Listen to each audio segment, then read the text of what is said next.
Hello, everybody. I'm Larry Ridley. You're tuned into the NFL on EA Sports. In today's game, we have a matchup of two of the best quarterbacks in the league, two savvy veterans who can beat you with their arm and their legs. It's Tony Romo going up against Aaron Rodgers. With that, we send you up to legendary Lambeau Field in Green Bay, Wisconsin, where Brandon Gaudin and Charles Davis have the call. Gentlemen. This place first opened way back in 1957. We are inside legendary Lambeau Field here in Green Bay. Today, it's week 4, and we've got what should be a great one here between the Atlanta Falcons and the Green Bay Packers.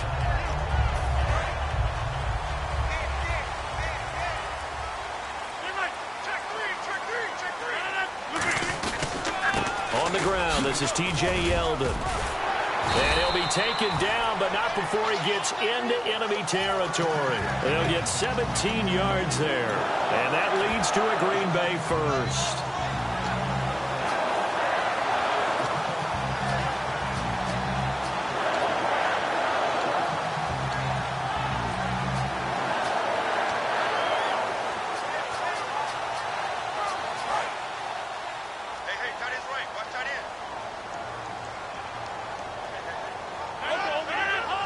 And now a timeout defensively by the Falcons. They'll have 2 remaining as we step aside here in this first quarter.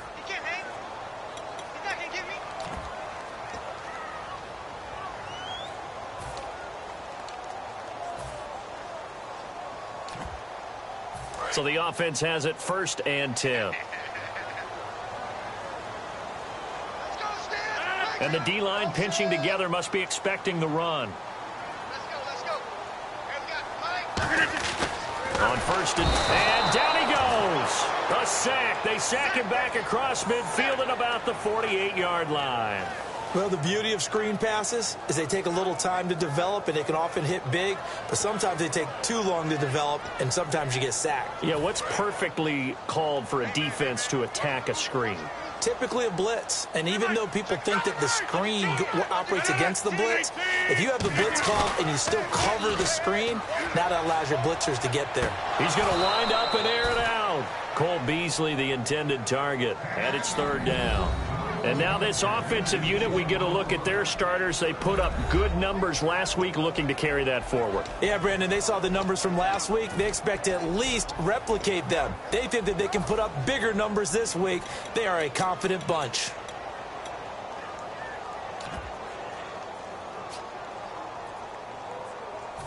Third down here for the offense after the incomplete pass. Hurry up, hurry up.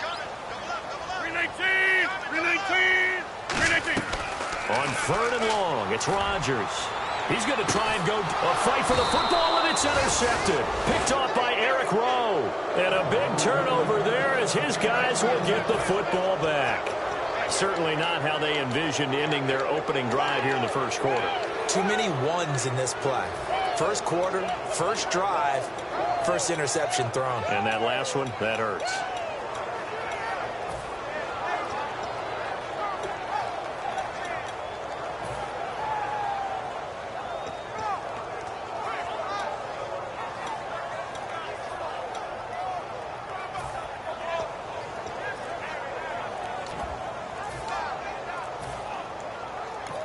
Now with the play clock about to expire, we get a whistle and a timeout. And that's their second charge timeout here in this first quarter. They're down to 1 remaining.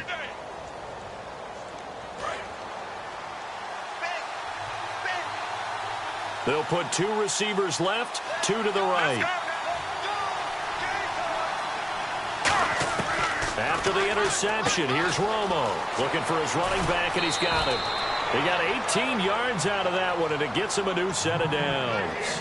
So many times you hear today's NFL described as a space game. Get your best players into space with the football in their hands.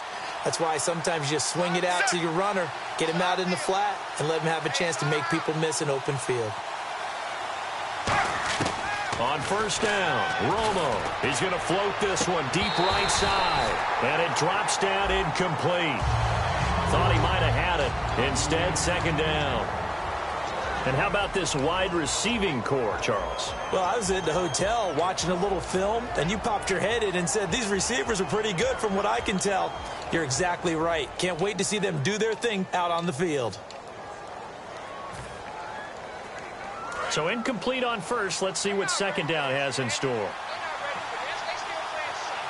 Here we go. Second and 10. Romo once more. He's got the hook up to Odell Beckham. And the play goes for 19 yards. Gives him a new set of downs. Well, for teams that like to play man coverage, running corner routes can be tough on them because of the ability of getting into it. Sometimes you're squaring it off. Sometimes you're just rounding it. Sometimes there's a fake. Sometimes there's not. That makes it very, very difficult for a DB to stay with it. On first and 10, Romo. And it's incomplete. He was looking for Odell Beckham that time. And that'll bring up second down. And a peek at the defense for the Packers. From day one in the NFL, Jerry's Bird has been an interception machine, and now he's added excellent tackling and range to his game. Right 18. Check.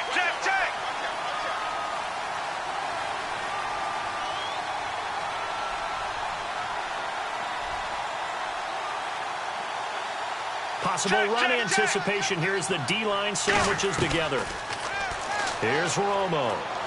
And he's got his receiver. That's Sammy Watkins. And he'll be taken down, but not before getting this inside the 30. That one goes for 24 yards. It's a nice completion, a little bit of run after catch as well to create the yardage that they got. But it is so tough to cover that route, the drag route, because they run it at varying speeds. Because the key is to create hesitancy on the defender's part. Always so impotent. And no escaping this time as he'll go down. They got him for a sack. Dante Hightower from his outside linebacker spot. He comes up to drop him for a loss of 10.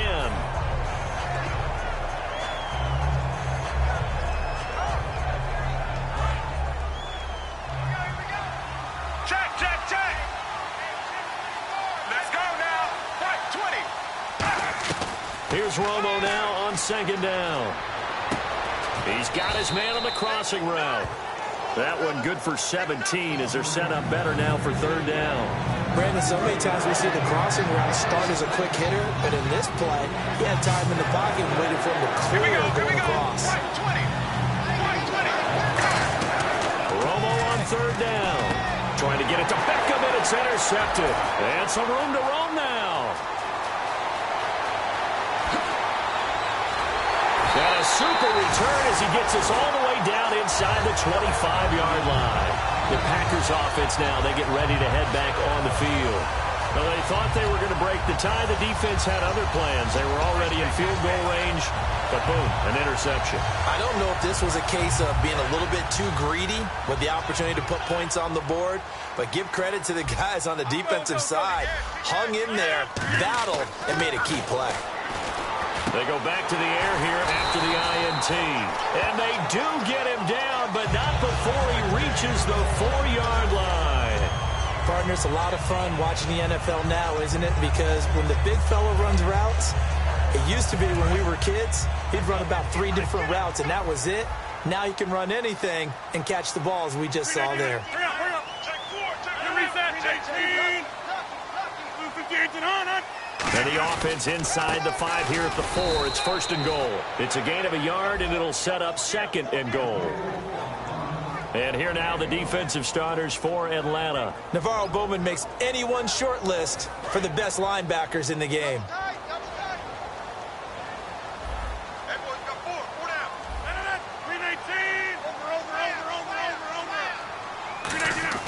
On second down, here's Rodgers. His pass caught at the 4. No gain on the play, and it'll bring up a third down. They tried to swing it out left into the flat, but the defense, they were very principled there. It felt very West Coast offense, didn't it? You know their expression, right?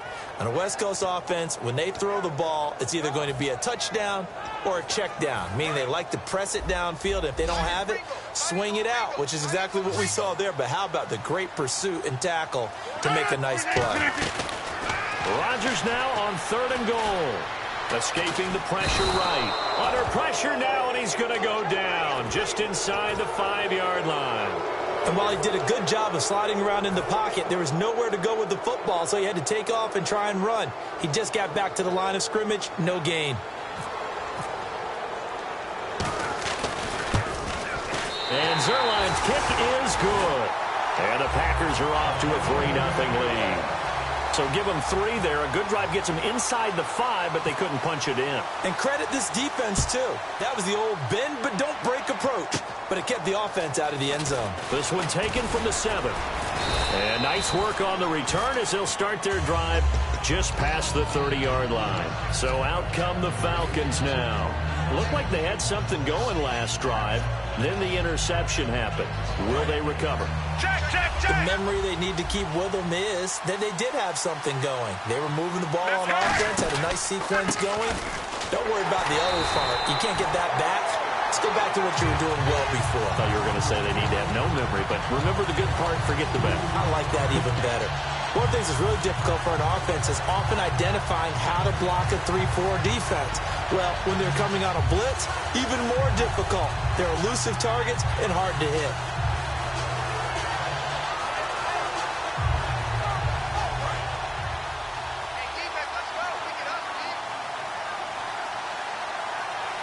Let's go now.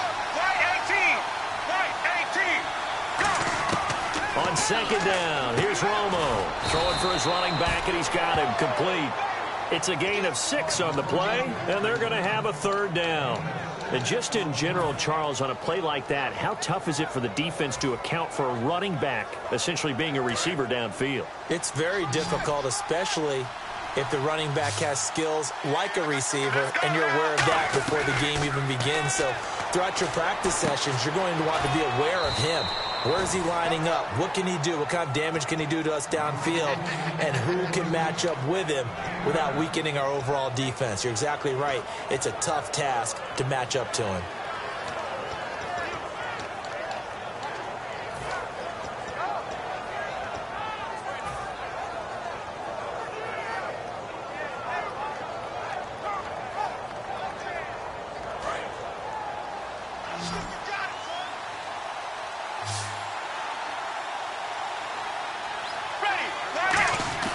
On 1st down, it's Romo. Looking left side, he's got it complete.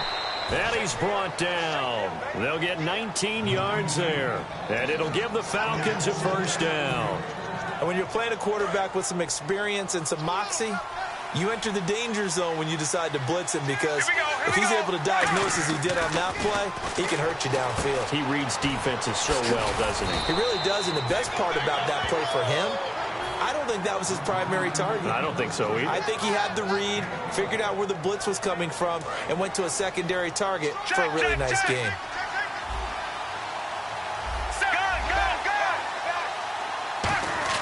Now Tony Romo on 1st down. And he will find his man on the outside. A gain of 6 there on 1st. An ex-teammate used to tell me all the time, I hate experienced quarterbacks, because no matter what, you really can't hide what you're doing. And I think that right there, he knew right away where the blitz was coming from, where his primary guy was going to be, and he ended up going to a secondary target for a nice game. I was just going to ask you, that wasn't the primary target. He's so good at that, isn't he? I think he knew right away that he wasn't going to get to his primary guy. I think he read that as soon as he got to the line of scrimmage, knew where the pressure was going to come from, and said, I know how to beat that, and that's what he did. In today's NFL, you hear all the time about stretching the field and creating space in order to run plays. A toss play will help accomplish that, because now you're pushing a defense to chase you all the way to the edges and to the sideline. That's a nice run, probing now early to try and get things done later. And some changes here as the D-line separates some. They come out here in the eye. Check, check, check. Check, check, check. Ready. Check, check, check. Half, half, half. Check, check, check. Play clock winding down. Alongside Charles Davis, Brandon Gaudin, it's the Falcons in possession to begin quarter number 2. And they're on the move here. They've got it 1st and 10.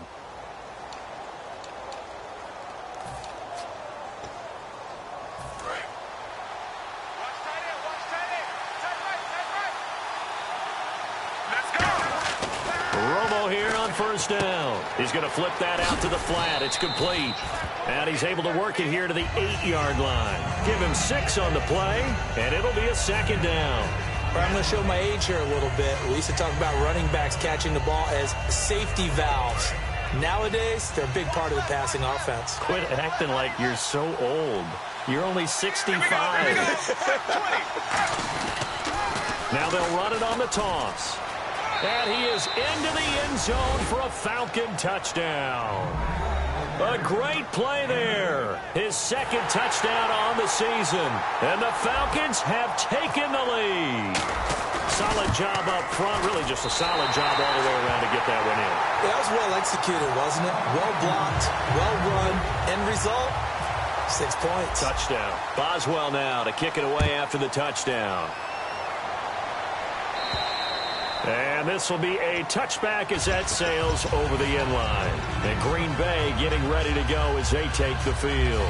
And they had 3 points last time, but they didn't want 3 points because they were well within range of scoring a touchdown. We'll see if they can do better now. I'm with you on that one. Let's just go ahead and be frank about the whole thing. The only one happy about the 3-point. The kicker. Exactly. He put it through the post. That's going to help him at contract time. With that offense, they're thinking, let's get in the end zone this time. I don't know if that helped him at contract time. You could have kicked that one through. I don't know about that. Toe bash. I don't know about toe that. Bashed it. Super toe. They go play action here on 1st down. And the tip there altered the ball flight, and it falls incomplete. It'll be 2nd down. Well, we're not playing 3 yards in a cloud of dust football anymore. I kind of get why those old school coaches sometimes didn't want to throw the football. Because if it's popped up in the air, it almost turns into slow motion, and both sides trying to get to the football, and you're holding your breath wondering whether it's going to go good or bad for your team.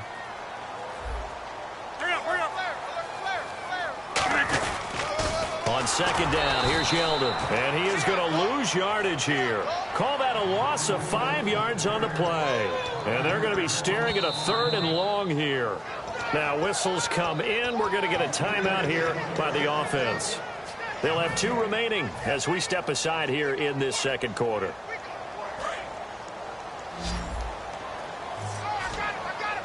And play is stopped here. Timeout. It's the defense calling the timeout here. And with that, they're now out of timeouts, and still plenty of time remaining here in this 2nd quarter.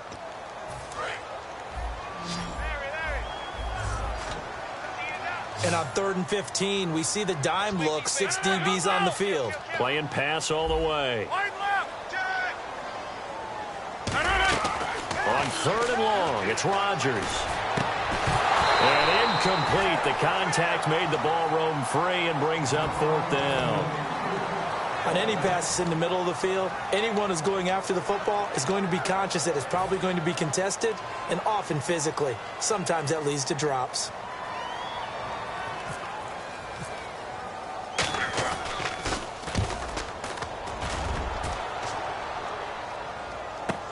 Fielded just inside the 30. Call it a 48-yard punt. Give them 9, though, on the return. And it'll be Falcon football as they take possession. Atlanta now coming out on the field. And they'll just simply be looking to build off the confidence of the last time out where they scored a touchdown. That confidence is powerful, isn't it? When you've scored once, you feel like you can go back out there and get it done again. Doesn't matter what the defense throws at them. They feel like they're in a groove right now, and they want to get out there and show it. Yeah, hoping to stay in that groove here this go-around. Oh, he's got a little daylight. And now the rookie's free. Touchdown, Falcons. A great effort there. His 2nd touchdown of the game, his 3rd on the year. And the Falcons are able to show off their quick strike ability. And he atones for his miss the first time around as this one is up and good to extend their lead. Boswell now to kick it away after the touchdown. And this will not be returnable. It's out of the back of the end zone for a touchback. And Green Bay getting ready to go as they take the field. And on the last go-around, they really couldn't get anything going. They had to punt from deep inside their own territory, which means you're going to lose the field position battle as a general rule. What they're looking for now is a little more consistency, move the ball at least a few times on offense, get a couple of first downs, and hopefully flip the field. Yeah, just something to build off of. That's what they're looking for here. 319! 319! They'll start out on the ground. It's T.J. Yeldon. And he is going to lose yardage here. That's going to go as a loss of a yard, and it'll be second down.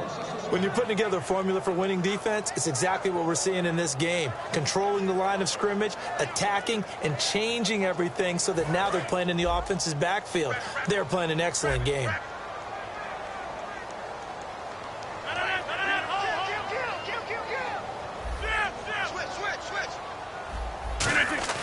Rodgers to throw on second down. He's going to air one out. And got his man complete. Touchdown, Packers. A big play there. 76 yards. And the Packers are able to strike quickly for 6. It took them a while to get their speedster involved, but they found him downfield there. And what we've discovered as we've watched games is the speedster doesn't have to have a lot of catches, doesn't have to have volume in order to have a huge impact on the game. His speed scares the heck out of defenses, and other guys can capitalize, but when you finally hit him and he carries it all the way into the end zone, that's what you're paying him for. That big threat that can make big plays on a limited number of catches. That's how you step on the stage with your first catch. Take it to the house. This one fielded at the 5. And he'll take this across the 25, a couple extra yards up to the 27-yard line. Atlanta now coming out on the field. And that recipe on their last drive that resulted in a touchdown looked pretty good, so they'll be hoping to do that once more. And it takes me back to when we sat with the offensive coordinator and the head coach. They felt pretty good about their game plan and thought there were some holes in the defense, and they exploited them the last time out. Let's see if they can come back and put together a similar drive. And we'll see if they can do just that. Now a first down throw. Romo. He's going to launch this thing way downfield. The Pro Bowler Odell Beckham, the intended receiver. And now it's second down. On every offensive coordinator, every play caller sheet, they have about 5 or 6 plays per game that they call shot plays or big plays. And you don't get many opportunities to dial them up. And they just did. And they drop it with a great chance to make a big play. That's going to hurt. And on 2nd and 10 now. They'll send Beckham alone to the left side.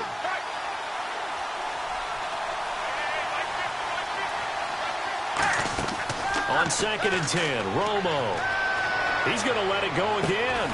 And incomplete there. A nice hit. Jars the ball. Well, they went for the big play there, but that drop could really hurt their momentum.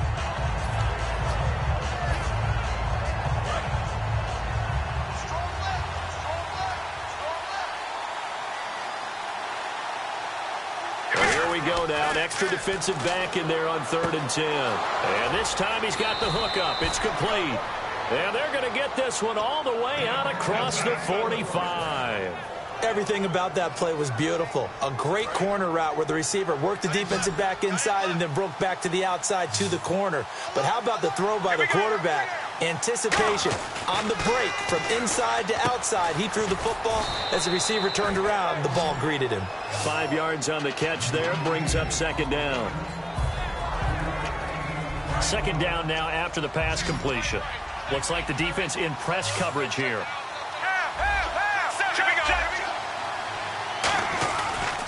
Now they'll run it on the toss. And he'll be brought down, it looks like right at the 40. 8 yards on the pickup there, and it moves the sticks. Any team that runs the toss and runs it successfully, that means they win the battle on the edges. That means you seal the edge in order to let your back get to the corner. They got it done there for a very nice game. And he's going to be wrapped up and driven down. Whitney Merciless coming in from that outside linebacker spot to bury him for a loss of 7.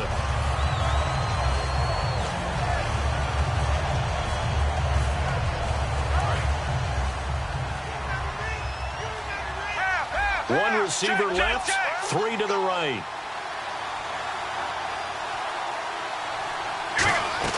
To throw on second down is Romo. Now they go screen. It's complete.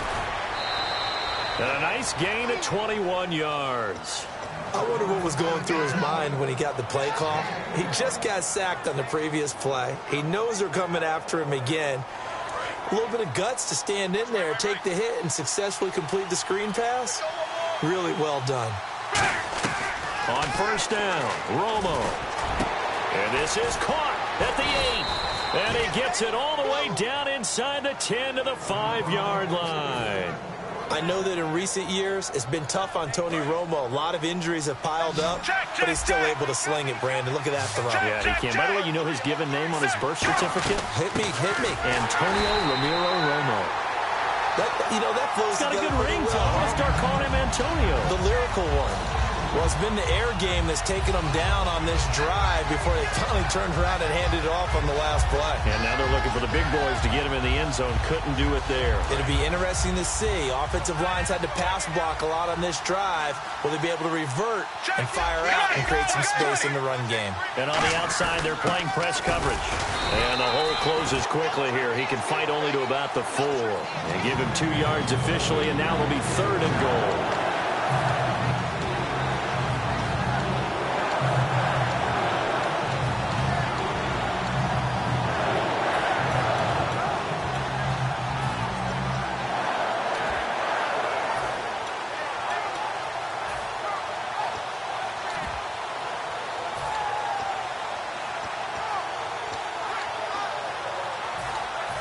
Long drive. The defense just cannot seem to catch a break and get off the field. And they're definitely showing blitz here. So 3rd and goal. The defense in the dive. And he will take it in for a Falcon touchdown. Charles Sims, his 4th touchdown on the year. And the Falcons will extend their lead. But they decided to run it in and got it done on 3rd and goal. A lot of times that's a passing play. And the kicker just has to come out for the PAT. He can breathe a sigh of relief as well, right? Although I don't know if he's really breathing a sigh of relief. I think he likes to put 3 points on his ledger. And that'll carry over the back line of the end zone for a touchback. The Packer offense now ready to get back onto the field. And they're hoping to capture some of that magic they had last time out when they were able to put together a scoring drive. But they're still down here, Charles. Not the major concern, though, because of what you talked about. They scored the last time out. They feel good about themselves. They feel like their game plan is now in effect. They know how to attack and what plays they want to put together. But they've got to keep it moving in the right direction because, as you did note, they are down on the scoreboard. They begin with a run by Yeldon. He takes this for 3 to the 29. No, that wasn't an explosive run. That wasn't one that took it all the way to the house. But, boy, for a team that's had trouble running it the entire game, that's the kind of run they need, hopefully, to get themselves kick-started.